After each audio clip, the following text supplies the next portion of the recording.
Welcome friends to another r/MaliciousCompliance video. If you want to help out, all you gotta do is hit those like and subscribe buttons down below. That said, our first story of the day is by Interesting Life 987. My boss tells me that I should work for what I got hired for. 2 years ago when I worked for tech support, I'd been hired to respond to people who had errors with our website at the company. I'd gotten taught how to do everything, so if someone got called off sick, I could work their position so we were never understaffed. My manager at the time was as graceful as an angel. He would never raise his tone to little things, and he retired 7 months after I was employed. The new boss, we'll call her Karen, however, was another story. One time she had fired one of my coworkers for getting the wrong cake for her birthday. But I was never the one who got in trouble as I wasn't causing any issues until I started working in a different position. "What are you doing, OP?" I say I'm covering someone's shift. She cuts me off. "You work as tech support, there's people waiting."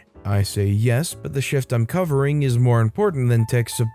She cut me off again. "Do the job you were hired for. Go to the front and do your job." Malicious compliance mode on. As you wish. I walked to the front desk and do exactly as I was asked. I went to the front, helped everyone there, and when I was done, I sat there doing nothing as I was doing my job, helping with tech issues. About an hour later, my boss bursts in the room fuming. "What are you doing, OP?" I say, "Well, you see, Karen, I'm doing my job. I was hired for tech support, so I work as tech support." "But there's issues in the back, OP. Come on and help us." I say, "I'm sorry. I need to do the job I was hired for, so I can't help you." I smirk. The following day, she let me cover someone else's shift, and she worked for tech support. If you were sitting there doing nothing at your job, and the manager bursts in and asks you to do something that is out of your job description after complaining that you weren't doing your job already, would you call them out on it? Would you demand that you get paid double your salary for doing something that isn't your job? Or would you probably just give in and help them anyways? Let me know what you would do in the comments down below. This next story is by Rabid Rathian. Just put a bit of everything on there. This was a recent instance of malicious compliance against me by my father. We'd both spent the better part of the morning working in the garden, pulling out weeds, removing dead tomato plants, harvesting what we could from what was left, and repotting a lot of plants that had outgrown their pots, and we were both worn out. At about lunchtime, Dad went inside because he wanted a sandwich and asked if I wanted one too, so I said yes please. He asked what I wanted, and I said I wasn't sure, so salad would be fine. But he said I should come inside and have a look in the fridge to see what we had. I just sat down and got comfortable in the shade and couldn't be bothered moving, so I said, "Just put a bit of everything on there." And that's how I ended up with a sandwich that had Vegemite, peanut butter, lettuce, cheese, tomato, a fun-sized cherry, ripe, and 2 or 3 jelly snakes. In all honesty, it wasn't the worst thing I've ever eaten. OP was listing out the ingredients and I was like, okay, maybe not horrendous. But then you got to the jelly snakes at the very end and it's like, that's a little weird. Let alone the Vegemite and peanut butter. Our next story is by Golden Speck. Customer tells me I never fill his cup correctly, so I don't fill it at all. My first job was at Dunkin'. I loved the work and the free coffee, but management was poor. I was only there for 3 months. Like all coffee shops, we had our regulars, and every single one of them was nice, except the guy this story is about. I don't know what his problem with me was. I really don't. I smiled, I used my manners, I did my best to make his drink perfect, but he hated me. He always got hot chocolate, which is weird. No normal person's usual at Dunkin' is a hot chocolate. So this man always brings in his own travel cup. This was 2017 pre-COVID. And he always indicated an imaginary line to fill the cup up to. This is where my frustration begins. If you've ever had the misfortune of working at Dunkin', you know how the hot chocolate machine works. You push the button for the size ordered, and a certain amount pours out. There is a stop button, but it's not immediate. A little still dribbles out. The small wasn't enough. The medium was too much, which means twice a week when this man showed up, I'd have to press the medium button, hit the stop button, and hope he's pleased. He never was. It was always too much, I'd have to pour some out, or too little, I'd have to hit the small button and stop button to pour more. It was infuriating. Some days a coworker would run the front counter, and he always accepted whatever she gave him the first time. The problem wasn't the drink, it was me. Anyways, my manager sucked and my coworkers were mean, and I got tired of this place quick. Hot chocolate man just really added to it. And one day I snapped. He'd already come in the 2 days prior, and I rolled my eyes when he walked in. I was rude taking his order, and before he handed his cup to me, he said, "Now I've told you too many times it needs to be filled to here," and pointed to his imaginary line. "Yesterday was too full." I had it. I snatched it from his hand and mumbled, "You don't want it too full? Fine. It's not gonna be too full." I went over to the machine, pressed the small, immediately pressed the stop, and took the cup out from under the spout. The excess that dribbled out splashed over the splash guard onto the floor. As I was walking to the counter, I looked down and there was maybe 2 sips in there. "Here," shoved it towards him. He saw what was in it. They said, "Wait a minute." I did not. I had other customers. Another coworker came and filled it up for him. I quit 2 weeks later and only saw him a couple more times, but he always accepted whatever I gave him and didn't complain. See, what I'm struggling with is why is there ever a situation where the guy's like, "Yeah, there's too much hot chocolate in my provided cup." Like, was it spilling out if it's too full in his cup holder or something? I feel like that's the only reasonable explanation, because otherwise, who turns down more hot chocolate than you were expecting? And I'm sure that was marginal at best too. Our next story is by Girl I'm at my wit's end. Stop asking if you need help while you shop. Sure thing. I loved my old job, even though it was retail, but unfortunately got activated for a mission, so I had to end it. Still enjoyed it though. Anyways, as usual when you work in retail, managers really pushed for you to greet customers on the floor and ask if they need assistance. Easy, not a problem. I was on the floor and saw this older woman and did my usual, "Hi, welcome to store name. Are you looking for anything in particular today?" Which is usually met with either a yes or no, but she bursted out saying, "Can you just leave me alone to shop? I'm so tired of being asked the same question." I guess one of my coworkers had asked her already. My mistake. So I said, "I apologize. Let me know if you have any questions." Which she replied, "Well, I won't. I won't need your help." Okay, great. I didn't get commission off sales, so it really didn't matter to me. Managers saw it and told me they'd handle her if needed. My management was fantastic at helping and supporting their employees. So later on, I'm helping a group of customers with showing the price of the purses they were purchasing, and lo and behold, Miss "I won't need your help" comes stomping up to me and interrupted me while I was speaking to the group. Meanwhile, there's plenty of other employees who aren't helping anyone since there was a bit of a lull, and demands that I help her with the price and getting a bag from the back, which I respond with, "Oh, I'm sorry, I'm assisting these customers at the moment. I can have my coworker blank assist you." She says, "But you said if I had any questions I can ask you."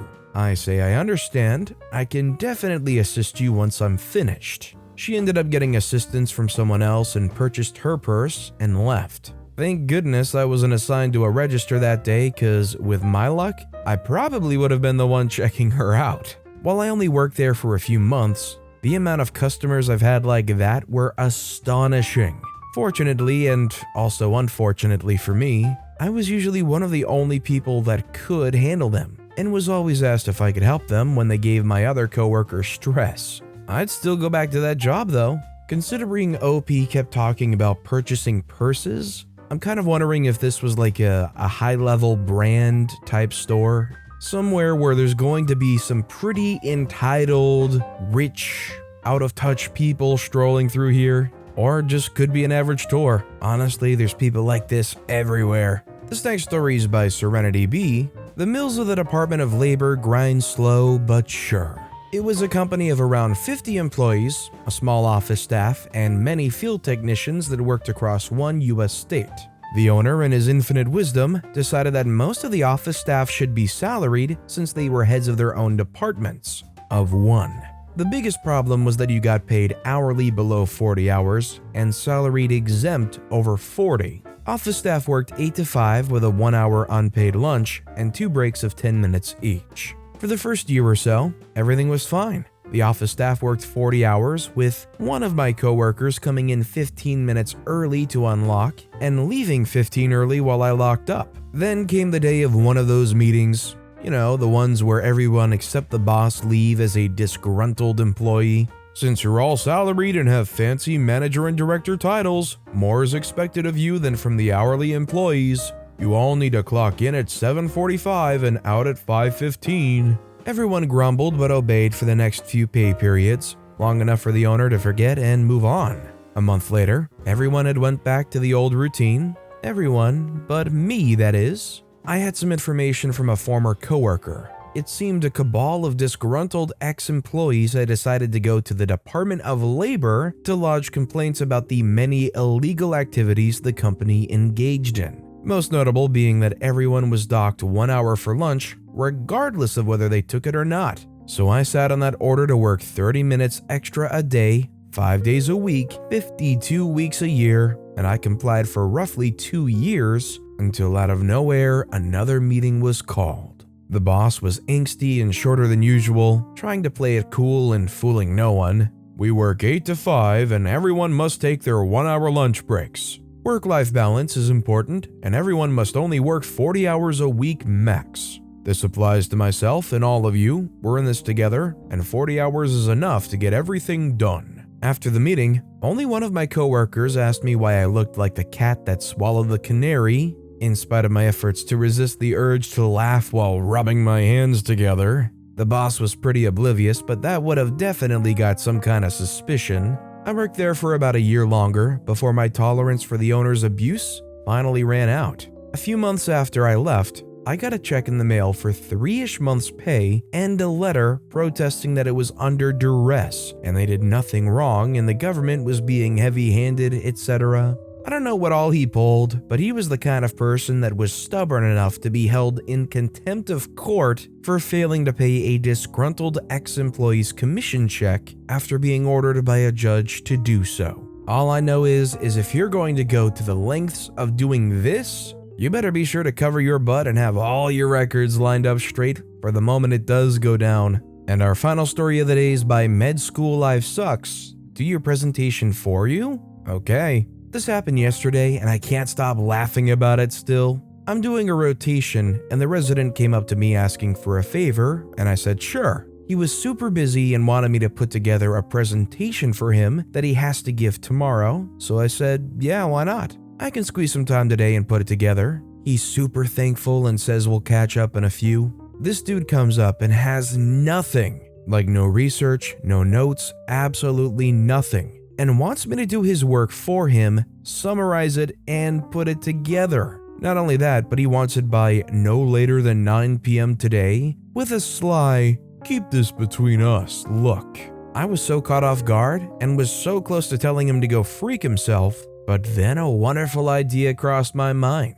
Malicious compliance time. I wrote up the crappiest presentation I could humanly muster. I'm talking typos, incorrect facts, obnoxious slide colors, a transition between every transition, and random sound effects and random slides like some PowerPoint landmine. An absolute atrocity. It was beautiful. 9 p.m. rolls in and my phone is blowing up. The resident's asking me about the presentation. I say I'm very sorry, I'm almost done with it, but I need to finish some questions in my block and then I'll wrap it up and send it right away. The resident says, OP, that's very unprofessional, just so you know. LMAO. You should have prioritized it first and then worried about your block. The presentation's at 10:30 a.m. and I need to spend some time to go over it. I say again, I'm very sorry, I'll send it shortly. I turn off my phone and send it to him at 1 a.m. giddy as all heck. At this point, I should mention he's expected to do this presentation himself and not delegate it. And if it's found out that he had someone else do it, he'll get in trouble and get chewed out, so he can't even blame me. Immunity. I walk into the hospital today at 8 sharp and I'm greeted by him and he looks freaking furious. It legit took every fiber of my being to not burst into laughter in front of him. I was dying. As the day goes, he disappears for an hour or so. He had to redo everything in a panic, but still managed to come up with a material and presentation in almost an hour and did okay, which honestly was pretty impressive. He had it in him and could have done it easily, but was lazy and tried to take advantage of me. The good thing is now I know for sure he won't be asking me to do his work for him anymore and leave me alone. Today was a good day. To be completely fair, this dude tried to dump all of his work right off on OP and hope that they just go and do it. And then had the gall to say that's very unprofessional, that OP prioritized their stuff supposedly over their work that they're gonna so graciously do for them. They earned it. But with that being said, that's all the time we have for today. So of all these stories I've read today, which is your favorite and why? Let me know in the comments down below. And if you haven't yet, if you could like and subscribe, that would mean a lot to me. Whatever you do, whether it's liking, subscribing, turning notifications on, all of it helps grow this channel and I appreciate the heck out of it. So until next time, I'll see you all tomorrow with some more stories.